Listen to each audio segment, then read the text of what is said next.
కనిష్క చెప్పిన సమస్య వీడే అంటావా?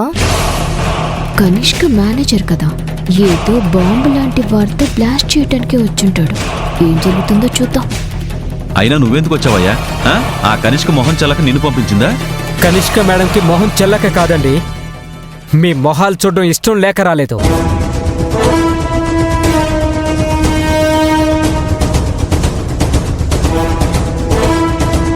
ఎక్స్ట్రాలు ఎందుకు? ముందు వచ్చిన విషయం ఏంటో అది చెప్పు. రాహుల్, ఇదేంటో గుర్తుందా?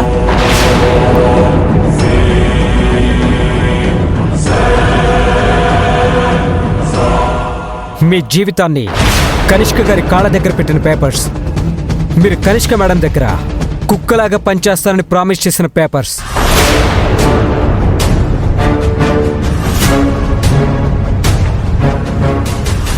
కనిష్క మేడం దగ్గర సంవత్సరం పాటు పనిచేస్తానని, ఈ మధ్యలో జాబ్ వదిలేస్తే 10 లక్షల రూపాయలు కడతానని మీరు స్వహస్తాలతో సంతకాలు చేసిన పేపర్లు గుర్తొచ్చిందా?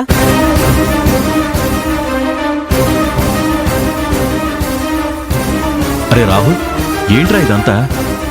చెప్పాను కదా, కనిష్క కాళ్ళ కింద నన్ను నిలిపేయడానికి ప్లాన్ చేసి మరి తన ఆఫీస్లో నేను జాయిన్ అయ్యేలా చేసుకుంది. నేను ఎట్టి పరిస్థితుల్లోనూ కంపెనీని వదలకుండా ఉండడానికి ఈ అగ్రిమెంట్ రాయించుకుంది. పొరపాటున నేను జాబ్ వదిలి వెళ్ళిపోతే 10 లక్షల రూపాయలు నేను కట్టాకే వెళ్లాల్సి ఉంటుంది.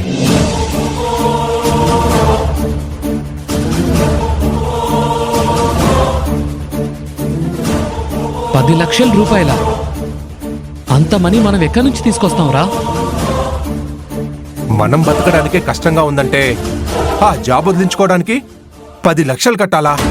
6 అడుగు చేప కోసం గేలం వేస్తే 60 అడుగుల తిమింగలం చేతిని ఎత్తుకుపోయింది అన్నట్టు జీతం కోసం ఆ కనిష్క దగ్గర జాయిన్ అయితే ఏకంగా జీవితమే రాయించుకుందన్నమాట. చూసారా కనిష్క తెలివితేటలు? లలిత, అది మనందరికీ ఒక శత్రువు. దాని తెలివితేటలు తలుచుకొని నువ్వెందుకంత మురిసిపోతున్నావు? అలా కాదు పెద్దమ్మా, శత్రువైనా కూడా తన బలమేంతో తెలుసుకుంటేనే కదా మనం ఎలా పోరాడాలో మనకి తెలిసేది.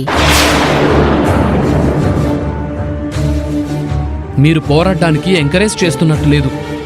శత్రువుతో చేతులు కలిపి సొంత వాళ్ళకి వెన్నుపోటు పొడుస్తున్నట్టు అనిపిస్తోంది.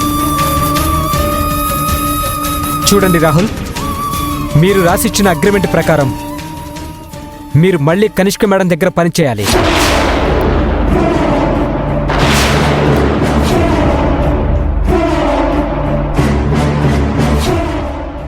లేకపోతే 10 లక్షలు కట్టాలి.